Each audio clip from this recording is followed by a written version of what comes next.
Shalom. Ya, saya percaya saudara terus mau menjaga semangat untuk bisa mendengarkan firman Tuhan dengan baik. Saya menyapa juga yang mengikut lewat Zoom, saudara, hanya di ibadah 2 ini, saudara. Ada yang ikut lewat Zoom dan juga yang akan ikut lewat YouTube berikutnya. Karena selesai ibadah ini, saudara, kita langsung mengupload juga ke YouTube untuk yang akan ikuti via YouTube. Saudara, hari ini kita kembali memasuki bulan yang baru, ya. Dan saudara, bulan yang baru berarti di gereja kita ada tema yang baru dalam firman-firman yang disampaikan.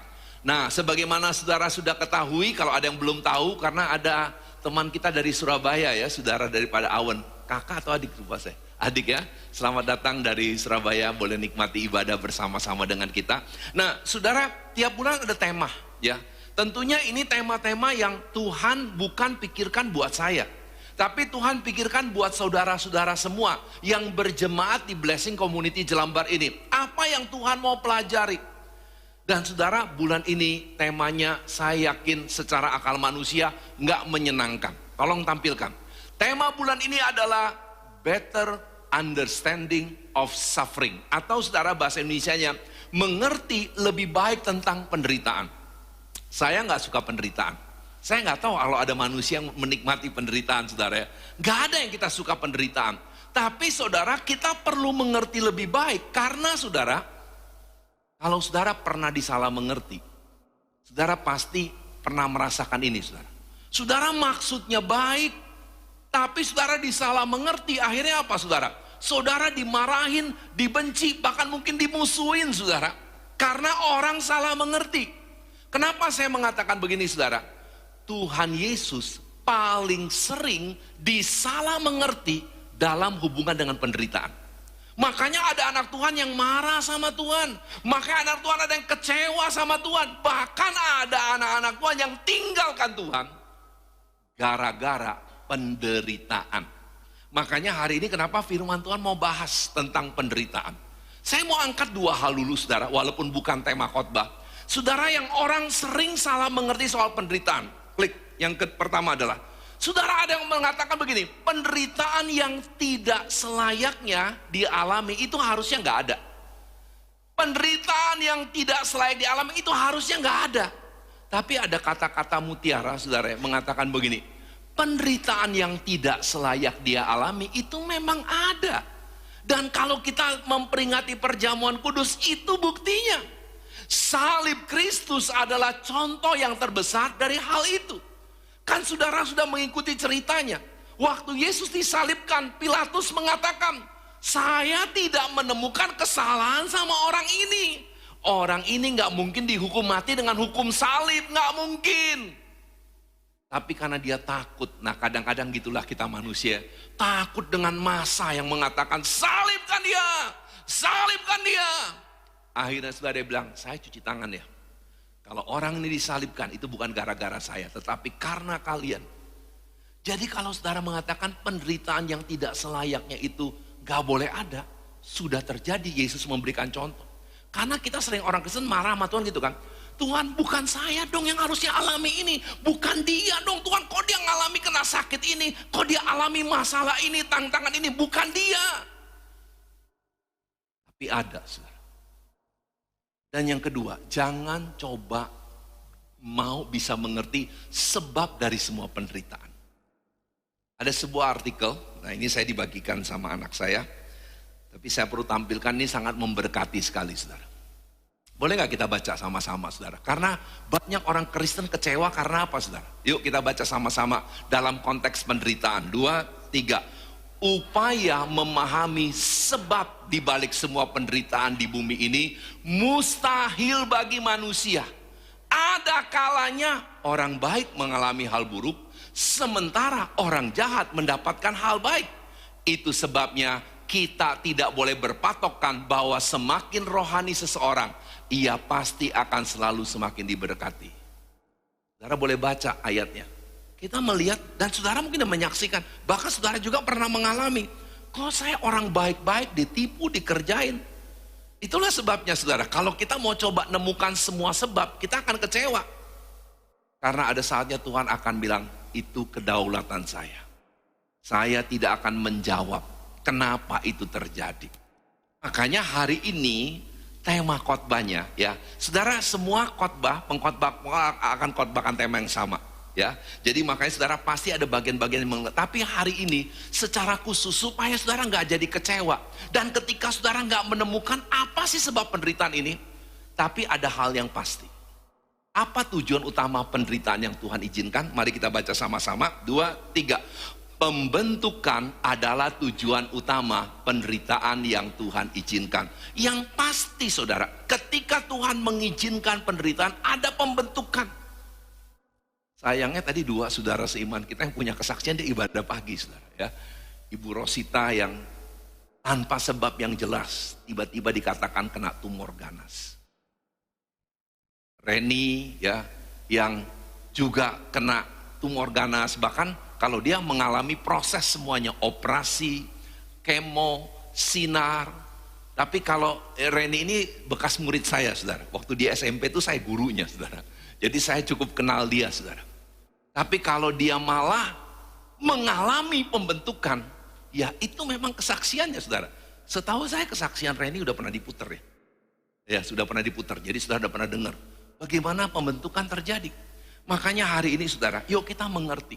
Kalau kita tidak bisa mengerti, dan pasti nggak bisa mengerti semua sebab dibalik penderitaan, tapi saudara mengerti tujuan utama kalau sampai Tuhan izinkan penderitaan, yaitu namanya pembentukan. Nah, sebelum memasuki 3 poin tentang tujuan utama penderitaan, saya mau ingatkan sekali lagi kenapa saya pakai kata izinkan. Kenapa saya mau ingatkan? Karena umumnya semua saudara udah tahu ya, tapi barangkali ada yang belum tahu. Penderitaan itu boleh kita baca dulu sama-sama ya. Itu bisa terjadi karena apa saudara? Boleh katakan sama-sama, karena diizinkan Tuhan atau karena kebodohan kita. Nah, saya tidak bahas diizinkan Tuhan karena ayatnya udah banyak. Tapi jelas ada satu ayat kita boleh baca sama-sama, 1 Petrus 2 ayat 22, 3. Sebab dapatkah disebut pujian jika kamu menderita pukulan karena kamu berbuat dosa. Jadi kalau saudara nipu orang nonjok saudara, jangan bilang ini penderitaan yang Tuhan izinkan. Enggak, itu kebodohan saudara. Saudara nipu orang. Orang itu marah, dia nonjok saudara. Saudara makan gak teratur, istirahat gak teratur, kena tipes dan berbagai macam penyakit. Itu bukan, ini kehendak Tuhan. Enggak. Yang pasti kehendak Tuhan gak ada saudara. Dalam iman kekristenan gak ada penderitaan itu kehendak Tuhan. Yang adalah penderitaan diizinkan Tuhan. Tapi ada penderitaan-penderitaan karena kebodohan kita. Jadi saudara ayo jangan bilang dulu, ini penderitaan diizinkan Tuhan. Enggak. Bisa juga karena kebodohan kita saudara. Dan kalau saudara lupa, satu lagi yang saya perlu ingatkan ya. Saya cuma mengingatkan saudara. Saudara, Tuhan bilang kalau kita mau sungguh-sungguh ikut Tuhan, tolong diklik, kita akan baca 2 buah ayat. Ayat yang pertama dulu kita baca. Kalau ayat yang kedua ini belum 10 hari yang lalu kita baca di Abah kita, saudara. Yuk kita baca dulu ayat yang pertama. 2, 3. Sebab kepada kamu dikaruniakan bukan saja untuk percaya kepada Kristus, melainkan juga untuk menderita untuk Dia. Tuhan mengatakan saudara, Tuhan memberikan kepada saudara-saudara bukan cuman kasih karunia, dilayakkan untuk bisa percaya diselamatkan. Tapi saudara juga dilayakkan kalau sampai harus mengalami penderitaan seperti dia. Ah Pak John ayatnya salah, ayatnya ada saudara masalahnya. Justru mungkin kita lupa. Bahkan belum 10 hari yang lalu, Tuhan ingatkan loh semua orang yang mau ikut Yesus bilangnya apa? Kita baca sama-sama, 2, 3. Katanya kepada mereka semua, setiap orang yang mau mengikut aku, ia harus menyangkal dirinya, memikul salibnya setiap hari, dan mengikut aku. Kenapa Tuhan bilang memikul salib, saudara? Memikul salib adalah penderitaan. Yesus menderita karena memikul salib. Saya coba rangkumkan ayat-ayat ini ya. Yuk kita katakan sama-sama apa yang Tuhan mau ingatkan. Hari ini mungkin kita lupa, saudara. Hari ini yuk kita mau diingatkan lagi sama Yesus tentang salib ya, tentang salib. Karena kita sebentar akan terima perjamuan kudus ya, semua sudah terima saudara ya. Sebentar kita memperingati apa yang Tuhan kerjakan di atas salib. Mari kita baca sama-sama, 2, 3. Tuhan Yesus mengingatkan yang mau sungguh mengikuti Dia akan mengalami juga bagian salib, bukan saja karya salib. Nah, apa maksudnya karya salib, bagian salib? Kita baca kalimat kedua. Karya salib adalah keselamatan, bagian salib adalah penderitaan. Yuk katakan sama-sama, karya salib adalah keselamatan, bagian salib adalah penderitaan. 2, 3. Karya salib adalah keselamatan, bagian salib adalah penderitaan. Tuhan bilang kalau kita mau sungguh-sungguh ikut Dia, Tuhan bukan membawa keselamatan, tapi penderitaan. Nah, tapi kalau saudara nggak ngerti tujuan utama di balik penderitaan, saudara akan marah. Tapi kalau saudara mengerti sebentar, saudara bilang, oh, saya mengerti kenapa ini harus menjadi bagian saya. Bahkan kalau nggak menjadi bagian saya juga, saya tidak akan mengalami hal-hal yang sebentar kita mau bahas. Itulah sebabnya supaya saudara semakin teguh. Yuk kita masuk sekarang. Poin khotbah hari ini. Apa 3 pembentukan melalui penderitaan yang Tuhan izinkan? Nah, kalau saudara mengerti ini, saudara bilang, oh saya ngerti. Tuhan tuh betul. Saya harusnya nggak marah, nggak kecewa. Kalau Tuhan izinkan penderitaan buat saya, karena saudara setiap kita dalam waktu kurun kehidupan kita, Tuhan akan izinkan penderitaan. Karena apa saudara? Karena Tuhan mengasihi saudara. Karena salib itu bukti cinta Tuhan. Jadi sama waktu Tuhan izinkan penderitaan itu bukti cinta Tuhan. Seperti ada saatnya kita izinkan anak kecil, kita izinkan menderita nggak mendapatkan apa yang dia mau, karena kita mau ajarkan tentang bagaimana punya penguasaan diri. Yuk sekarang kita lihat saudara, apa 3 pembentukan melalui penderitaan yang Tuhan izinkan? Tampilkan yang pertama, kita baca dulu poinnya kali ini saudara. Saudara, semua kita tahu ini. Tapi saudara tidak akan memiliki ini kalau saudara tidak juga lewati bagian proses penderitaan. Baca sama-sama, 2, 3. Memiliki keserupaan dengan Kristus. Baca lebih keras, 2, 3. Memiliki keserupaan dengan Kristus. Kita baca dulu ayatnya saudara, 2, 3. Sebab penderitaan ringan yang sekarang ini mengerjakan bagi kamu kemuliaan kekal yang melebihi segala-galanya, jauh lebih besar daripada penderitaan kami. Kalau saudara lupa ya, yang tulis adalah Rasul Paulus. Dan kalau saudara lupa, Rasul Paulus itu rasul yang paling ngalami banyak penderitaan. Makanya Tuhan pakai dia untuk menulis sebab penderitaan ringan. Jadi kalau dia ngomong saudara, dia bukan lebay. Dia bukan melebih-lebihkan saudara. Memang benar buat dia akhirnya dia melihat berbagai macam penderitaan dia alami ini ringan. Karena apa saudara? Begitu lihat dia tujuannya, wow, itu nggak ada apa-apanya. Kemuliaan kekal yang melebihi segala-galanya. Apa kemuliaan kekal yang melebihi segala-galanya saudara? Keserupaan dengan Kristus. Mari kita lihat buktinya. Tampilkan ayat selanjutnya. Dalam 2 Korintus 4 juga ya. Tadi kan ayat 17 saudara. Sekarang kita lihat ayat 8 sampai dengan 10. Ya, kita banyak baca ayat untuk menemukan. Tapi kita baca dulu ayat 8 dan 9. Saudara, kita stop dulu supaya saudara bisa ngerti lebih baik sebelum baca ayat 10. 2, 3. Dalam segala hal kami ditindas, namun tidak terjepit. Kami habis akal, namun tidak putus asa. Kami dianiaya, namun tidak tinggalkan sendirian. Kami dihempaskan, namun tidak binasa. Paulus bilang, saya ngalami banyak penderitaan. Dan sekali lagi, walaupun Paulus yang dipercayakan nulis, ini tetap Tuhan yang menetapkan apa yang bertulis. Jadi dia sekali lagi nggak bisa lebay. Dia nggak bisa lebih-lebihkan. Dalam segala hal. Dia bilang sejak saya kenal Tuhan. Segala hal. Jadi sementara dia nolong orang, sementara dia ngajar orang, dia juga ngalami penderitaan. Sementara dia melakukan sesuatu, apapun juga seringkali dia disalahkan. Makanya dia ditindas katanya. Dia bahkan katanya dia jujur, kadang-kadang saya sampai habis akal loh. Apalagi terus tambahin lagi, udah bukan cuma ditindas mungkin cuma diancam-ancam istilahnya saudara ya, kalau pakai bahasa. Dianiaya, digebukin. Jadi udah diancam-ancam, digebukin, kan dihempas. Satu kali kan pernah di Alkitab dikatakan dia dianggap udah mati saudara. Udah dibuang sebagai mayat yang gak ada gunanya.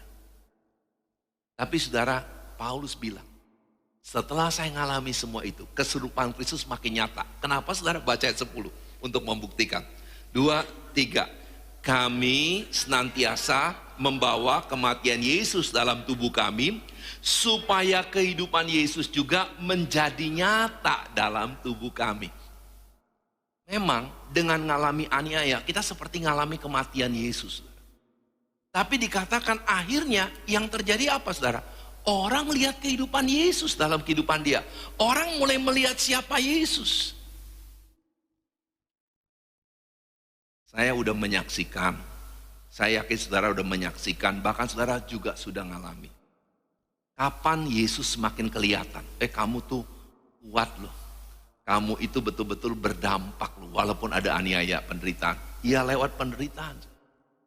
Kita tidak akan dibentuk semakin serupa Kristus kalau belum pernah ngalami penderitaan. Saya ulangi sekali lagi saudara. Kita tidak akan betul-betul terbentuk serupa Kristus kalau ada satu bagian yang perlu juga. Satu bagian yang nggak ada. Yaitu penderitaan yang Tuhan izinkan. Jadi saudara mulai sekarang, saudara malah bisa mempunyai respon yang berbeda karena apa? Nah ini nanti Pak Santino yang khotbahin saudara. Apa respon yang benar terhadap penderitaan? Jadi ini bagi-bagi tugas ya. Saya khotbahin tujuannya aja saudara. Benar, kalau saudara respon benar. Saudara akan alami, wow. Saya akhirnya terbentuk semakin serupa Kristus. Itu baru satu. Yang kedua, klik. Apa yang kedua saudara? Kita seringkali pengen punya kebahagiaan yang benar-benar utuh, sejati. Dan itu karena apa saudara? Karena kita ngalami proses penderitaan yang Tuhan izinkan. Katakan yang kedua apa saudara? 2, 3. Memiliki kebahagiaan sejati. Boleh katakan sekali lebih keras? 2, 3. Memiliki kebahagiaan sejati. Mari baca ayatnya saudara. 2, 3. Tetapi sekalipun kamu harus menderita juga karena kebenaran, kamu akan berbahagia. Sebab itu janganlah kamu takuti apa yang mereka takuti, dan janganlah gentar. Tidak akan ada kebahagiaan sejati. Saudara tidak akan bisa alami kalau belum ada bagian penderitaan. Gak bakal bisa. Saya coba mendefinisikan lebih baik saudara tentang kebahagiaan sejati. Tolong diklik berdasarkan beberapa ayat. Boleh gak kita baca dulu sama-sama? Tapi kita stop dengan koma yang pertama ya. Baru kita baca sisanya. 2, 3. Kebahagiaan sejati tidak bisa diukur hanya dengan berkat jasmani yang kita terima. Saya stop dulu saudara, kenapa? Karena jujur saudara, entah secara sengaja atau enggak sengaja, pengajaran banyak menekankan itu. Ukuran berkat itu, apalagi gereja-gereja tertentu saudara ya. Ukurannya berkat. Enggak kaya, berarti lu enggak hidup diberkati. Berarti hidup lu enggak benar. Ada lu setelah pengajaran menekan itu. Lu gak kaya, berarti hidup lu gak benar. Kenapa lu miskin terus? Kenapa lu susah terus? Tentu miskin terus, susah terus bukan Tuhan mau juga. Tapi bukan jawabannya harus kaya. Kan kita udah menemukan kalau kita mau jujur saudara. Bahkan saudara juga mungkin yang punya Tuhan udah berkati lebih dalam hal jasmani. Saudara bisa menemukan itu yang tidak bisa memberikan kebahagiaan sejati. Kita baca lebih lanjut. Sekarang lebih lengkap. Kita baca dari ulang saudara. 2, 3. Kebahagiaan sejati tidak bisa diukur hanya dengan berkat jasmani yang kita terima. Tetapi karakter Kristus yang semakin terbentuk. Seperti kesabaran, penguasaan diri, dan kesetiaan melewati masa penderitaan. Dan yang tidak kalah penting, mengalami penghiburan Tuhan yang berlimpah-limpah. Seringkali kita bilang, Tuhan saya pengen ngalami penghiburan Tuhan yang berlimpah-limpah. Kita baca ayatnya 2 Korintus 1 ayat yang kelima ini. Tolong klik. Paulus bilang, ya, kenapa dia ngalami penghiburan yang berlimpah-limpah? Jadi makanya ketika Tuhan izinkan penderitaan, Tuhan mau kasih tahu, kamu belum taste and see how good is my comforting. Kamu tuh belum betul-betul ngalami betapa luar biasa penghiburanku sampai kau mau lewati penderitaan yang Tuhan izinkan. Kita baca ayatnya, 2, 3. Sebab sama seperti kami mendapat bagian berlimpah-limpah dalam kesengsaraan Kristus, demikian pula oleh Kristus kami menerima penghiburan berlimpah-limpah.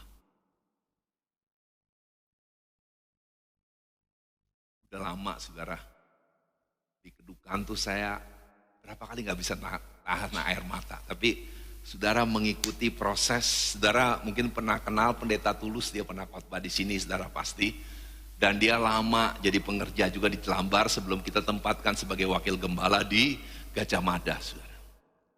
Anaknya yang paling kecil dipanggil Tuhan tanggal 1 kemarin, Jaden Adriel Yestoya, namanya bagus sekali. Itu ada artinya semua, hamba Tuhan dan lain, saya lupa saudara. Dan Yestoyanya cuman Yesus tolong saya singkatan.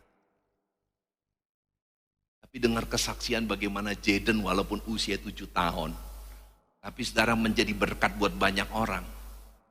Dia kena leukemia, tingkatan langka saudara. Sampai, dan saudara gini, ya, tolong kalau ada yang kena leukemia jangan bilang ini, terlambat sih penanganan dokter. Enggak saudara. Karena sudah dibuktikan leukemia itu gak bisa ditebak.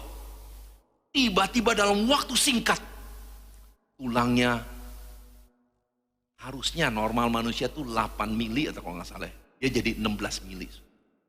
Kesakitannya luar biasa. Tulang yang menekan bagian kepalanya, sehingga 2 hari sebelum dipanggil Tuhan dia tiba-tiba buta. Tapi saudara mendengar kesaksian-kesaksian yang terjadi, ya.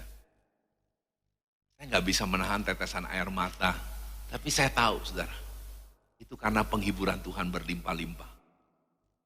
Saya nggak bisa jelaskan kalau saya tanya, kenapa Tulus dia pendeta? Setahu saya dia sungguh-sungguh melayani, kenapa anaknya kena kanker leukemia tingkatan langka? Tingkatan 3 saudara katanya kalau 1 itu ringan, tapi 3 itu paling langka. Kenapa kenanya yang langka? Kenapa dia? Saya nggak tahu jawabannya. Tapi saya lihat bagaimana penghiburan sejati. Saya melihat bagaimana respon Ayub ada dalam keluarga ini saudara. Ayub nggak mungkin bisa respon ini saudara kalau dia mengalami penderitaan. Kita baca ayatnya saudara. Sebelum kita baca ayat 22 dari pasal 1, ini Ayub baru saja uangnya habis, hartanya habis, dan 10 anaknya mati di saat yang bersama. Tulus baru 1, dari dia punya 3 anak, cuman 1 yang dipanggil Tuhan. Ini langsung 10 saudara. Dan kalau itu sakit, ini kecelakaan. Tuhan izinkan kecelakaan. Karena permintaan daripada setan untuk membuktikan iman Ayub benar nggak? Coba kita baca saudara. Setelah alami semuanya, 2, 3. Dalam kesemuanya itu Ayub tidak berbuat dosa dan tidak menuduh Allah berbuat yang kurang patut. Oh saudara yang protes. Pak John, baca pasal-pasal selanjutnya. Bukankah Ayub marah? Justru Tuhan catat. Supaya Tuhan mau kuatkan saudara. Kalau saudara ngalami penderitaan sedikit marah, aku ngerti. Dan marahnya gara-gara apa? Gara-gara saudara seimannya, sahabatnya. Nah saudara jangan ada seperti gitu ya. Banyak kita masih punya sebuah paradigma gini. Nah ini kesalahan tentang penderitaan. Penderitaan itu penyebabnya cuma 1, dosa. Ayub itu dibombardir kalau sudah baca. Semua temannya bilang, lu dosa Ayub, lu dosa Ayub, lu dosa Ayub. Kepancing juga di akhirnya. Dia minta Tuhan buktikan dia berdosa atau enggak. Saudara, tidak semua penderitaan karena dosa. Hati-hati saudara. Jangan menghakimi orang lain. Saudara juga nggak mau dihakimin kan kalau saudara dengan penderitaan dibilang lu dosa atau enggak. Padahal bukan dosa saudara. Dan kita lihat yang kedua saudara. Waktu Ayub akhirnya, iblis minta izin lagi. Tuhan boleh nggak? Ini Ayub tuh pasti bisa nyangkal kamu deh. Kalau aku kasih penyakit. Borok dari kepala sampai kakinya. Istrinya udah ngajarin gini. Yuk kutuki Tuhan aja mati. Istri aja udah nggak mendukung saudara. Suruh dia cepat mati supaya bisa kawin lagi kali barangkali saudara. Dia bilang begini, 2, 3. Maka berkatalah istrinya kepadanya, masih berdekunkah engkau dalam kesalehanmu? Kutuki Allahmu dan matilah. Tetapi jawab Ayub kepadanya, engkau berbicara seperti perempuan gila. Apakah kita mau menerima yang baik dari Allah tetapi tidak mau menerima yang buruk? Dalam kesemuanya itu Ayub tidak berbuat dosa dengan bibirnya. Kapan kita tahu kita semakin punya karakter Kristus, sabar, setia, dan penguasaan diri? Hanya lewatin ini, saudara. Saudara baru tahu, saya semakin sabar ya. Saya semakin punya penguasaan diri ya. Saya semakin setia. Makanya saudara kalau Tuhan izinkan penderitaan, ayo, Jangan menyerah dan coba alami tujuannya. Karena luar biasa loh saudara. Kita dibawa ngalami kebahagiaan sejati. Di mana karakter Kristus nyata dan penghiburan yang gak pernah kita bisa alami. Kecuali penderitaan baru kita alami saudara. Yang ketiga dan yang terakhir. Klik. Ya. Boleh katakan sama-sama 2, 3. Memiliki ketekunan, tahan uji, dan berpengharapan. Sekali lagi, memiliki ketekunan, tahan uji, dan berpengharapan. Memiliki ketekunan. Kita baca dulu ayatnya, 2, 3. Dan bukan hanya itu saja, kita malah bermegah juga dalam kesengsaraan kita. Karena kita tahu bahwa kesengsaraan itu menimbulkan ketekunan, dan ketekunan menimbulkan tahan uji, dan tahan uji menimbulkan pengharapan. Kata penderitaan di sini pakai kata sengsara. Tapi saudara, apa yang Paulus katakan ketika dia mengerti tentang tujuan penderitaan? Dia nggak bilang, saya ngutukin, saya marah. Tapi dia apa saudara? Bermegah, berbangga artinya saudara. Dia berbangga bukan penderitaannya saudara. Saudara, kita tidak boleh berbangga tentang penderitaannya. Kita tidak boleh bersyukur buat penderitaannya.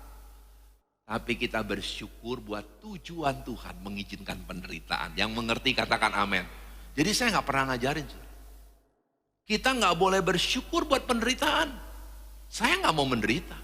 Dan kalau saudara semua senormal saya, nggak ada yang mau menderita.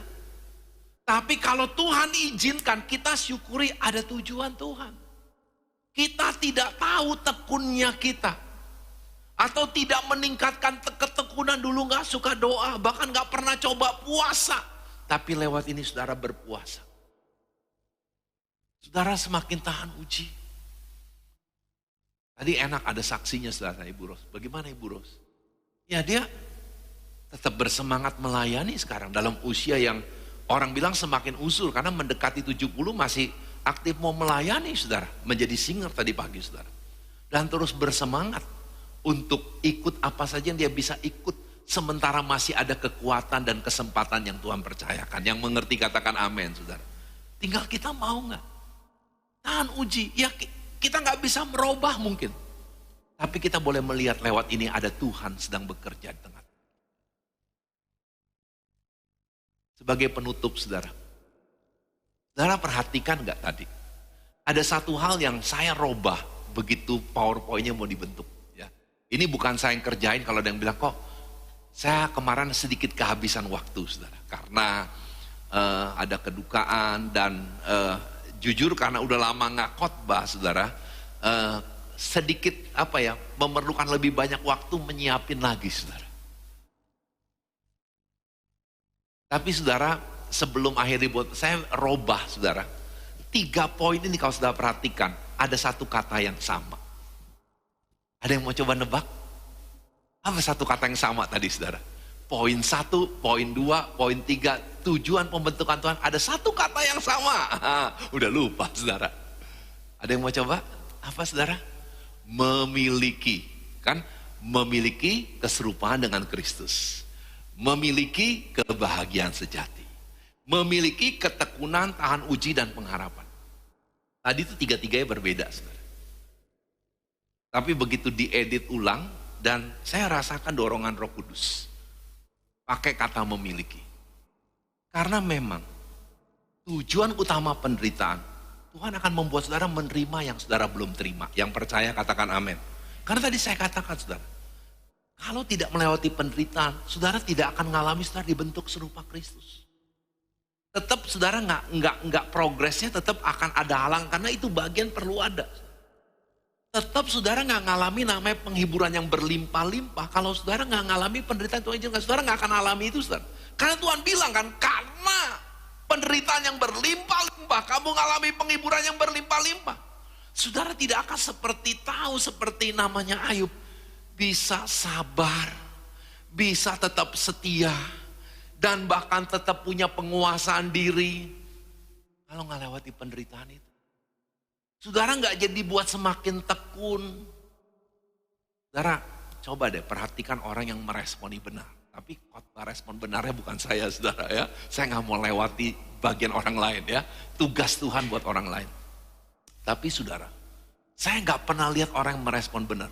Dia nggak makin tekun. Saya nggak lihat orang yang berespon benar, dia nggak makin tahan uji, nggak. Saya nggak lihat orang yang respon benar, hidupnya bukan nggak semakin yakin akan pengharapan dalam Yesus. Kalau ada yang kecewa, marah sama Tuhan, ya karena salah ngerti soal penderitaan. Tapi kalau dia ngerti tujuan Tuhan dalam penderitaan, dia akan mengatakan, saya memiliki banyak hal yang tidak akan saya terima tanpa Tuhan izinkan penderitaan.